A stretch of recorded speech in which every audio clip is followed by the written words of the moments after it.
arrivant à Dubaï, il va vous falloir choisir le quartier où vous allez rester. Où vous allez rester quelques jours, quelques semaines pour les vacances, pour les affaires, peut-être pour y vivre, seul ou en famille, mais aussi peut-être pour investir. Et aujourd'hui, je vais vous donner une liste quasi exhaustive des quartiers que vous allez retrouver à Dubaï. Vous connaîtrez déjà peut-être le nom d'un certain nombre d'entre eux, mais on va regarder ensemble avec la carte Google Maps à chaque fois où se situent tous ces quartiers. Le premier, Downtown Dubaï, donc le cœur vibrant de la ville. C'est là que vous retrouverez le Burj Khalifa, qui est actuellement la plus haute tour du monde, mais aussi le fameux Dubai Mall. C'est l'un des plus grands centres commerciaux du monde, ainsi que la Dubai Fountain, la fontaine de Dubaï.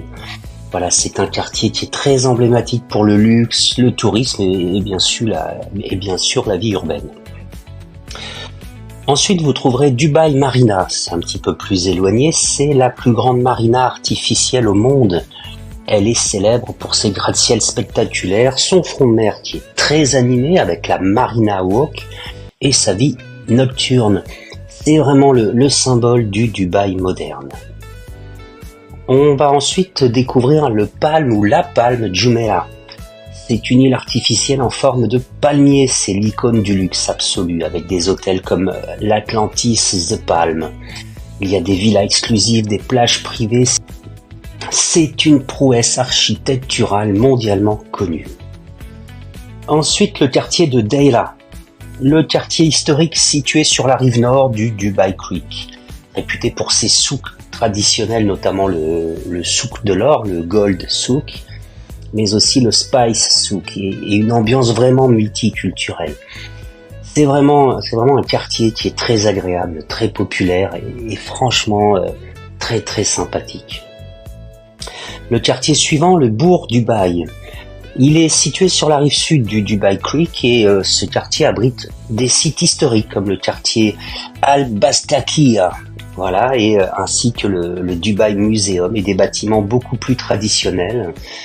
C'est un quartier qui est un tout petit peu moins touristique de nos jours. Vous avez ensuite Jumeirah. C'est le quartier côtier chic qui longe la plage, connu pour ses villas somptueuses, ainsi que pour la mosquée de Jumeirah. Vous y trouverez le Burj Al Arab, c'est le fameux hôtel en forme de voile, et des plages publiques comme Kite Beach par exemple. Voilà, les plages sont très très très sympathiques. Ensuite, nous allons découvrir le quartier de Business Bay. C'est le centre des affaires en plein essor, avec la vue sur le canal de Dubaï, et c'est un mélange de gratte-ciel moderne, de bureaux, de résidences de luxe. C'est vraiment un symbole de l'ambition économique de la ville.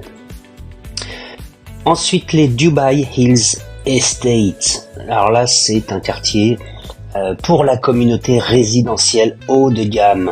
Il y a un parcours de golf, des parcs verdoyants et le fameux Dubai Hills Mall.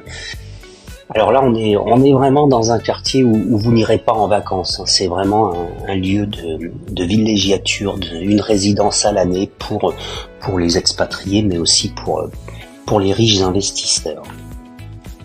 Le quartier de Al-Barsha, alors c'est un quartier résidentiel et commercial qui est très populaire, dans lequel on retrouve le Mall of the Emirates, ainsi que la fameuse piste de ski de Dubaï.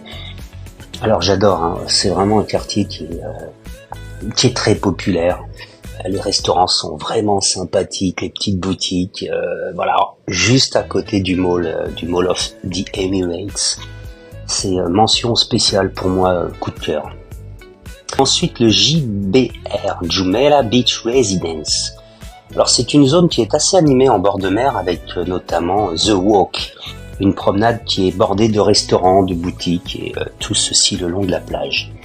Alors là, on est vraiment dans le quartier touristique et décontracté par excellence. La JLT Jumeirah Lakes Towers. Alors là, c'est un ensemble de tours résidentielles et commerciales autour de lacs artificiels.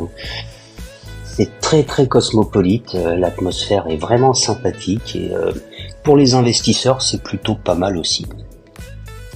Quand je parle d'investisseurs, je parle d'investisseurs immobiliers. Le quartier suivant, Sheikh Zayed Road, vous en entendrez beaucoup parler. C'est une artère vraiment principale de Dubaï. C'est un corridor qui est bordé de gratte-ciel et on va y retrouver l'emblématique skyline futuriste de Dubaï. Voilà. C'est une route, c'est une artère principale qui traverse la ville en longeant la plage, pas au bord de plage, mais voilà, ça suit la côte en fait. Le quartier de Al Quoz. Alors ça, c'est un quartier industriel qui est devenu un hub artistique. Bon, il y a beaucoup de galeries d'art, des cafés branchés, des espaces créatifs. C'est le symbole de la scène culturelle locale. Dubai Creek Harbor. Alors là, c'est pareil. Il y a énormément de projets en développement autour du Creek, avec des vues sur la future Creek Tower qui dépassera la Burj Khalifa.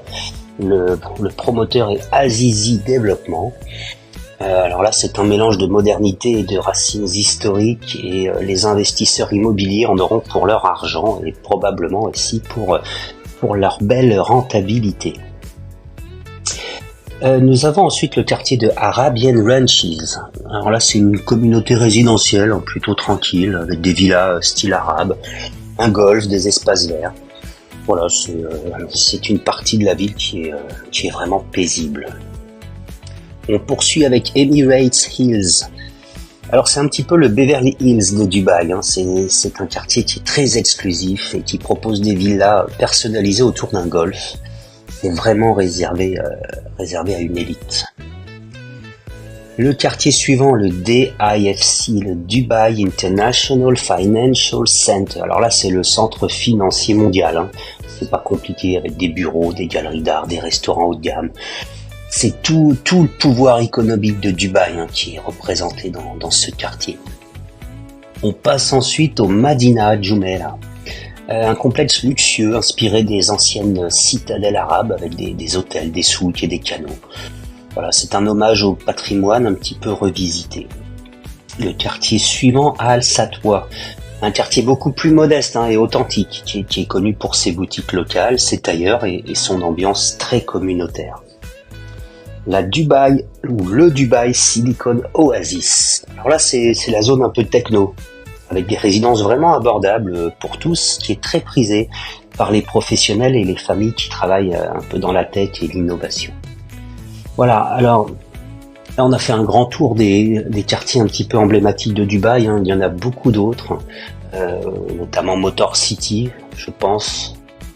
Donc là c'est pareil, ce sont des lieux où les promoteurs permettent aux investisseurs internationaux d'investir. C'est des quartiers extrêmement dynamiques, j'aime beaucoup Motor City.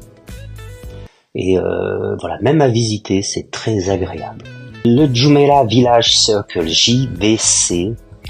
Alors là, c'est le quartier aussi, c'est un peu the place to be pour les investisseurs. Il y a beaucoup d'options d'investissement immobilier qui sont très abordables. Beaucoup de promoteurs lancent des projets. Donc c'est aussi un quartier qui est très intéressant pour un investissement long terme en tout cas. Alors à Dubaï, vous avez deux grands aéroports. Donc l'aéroport que tout le monde connaît aujourd'hui, là, le principal, dont le trigramme est DXB. Et vous avez un qui est un peu plus ancien, qui est assez peu utilisé, beaucoup moins, qui est l'aéroport Al Maktoum.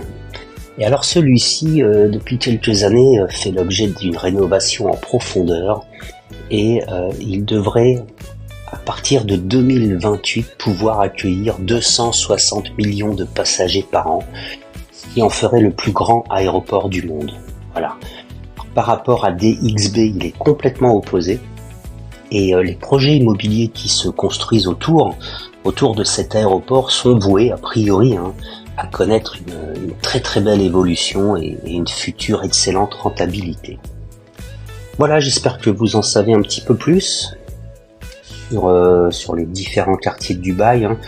Quand on va à Dubaï, en général, on va visiter la Burj Khalifa, la Voile, The Palm. On fait un petit tour du côté du Mall of the Emirates pour la piste de ski. On passe aussi bien sûr au Dubai Mall, hein, puisqu'il y a le fameux aquarium qui est magnifique, il y a une patinoire. Bref, ça fonctionne très bien, c'est très agréable, très sympathique. Les Uber fonctionnent très bien, le métro est très agréable, propre et moderne. On commence à voir de plus en plus de vélos électriques notamment. Et la période qui est confortable, hein, c'est-à-dire entre novembre et mai, voilà, c'est vraiment très très agréable de se promener dans les rues de Dubaï. C'est vrai qu'à partir de mai et jusqu'à octobre-novembre, la chaleur fait que vivre à l'extérieur devient compliqué. Voilà, je vous invite à commenter, à partager, à liker, et puis abonnez-vous à la chaîne, j'ai besoin de vous encore pour vous donner plus d'informations, et puis tout simplement, hein, pour développer cette activité. Cette vidéo est à présent terminée.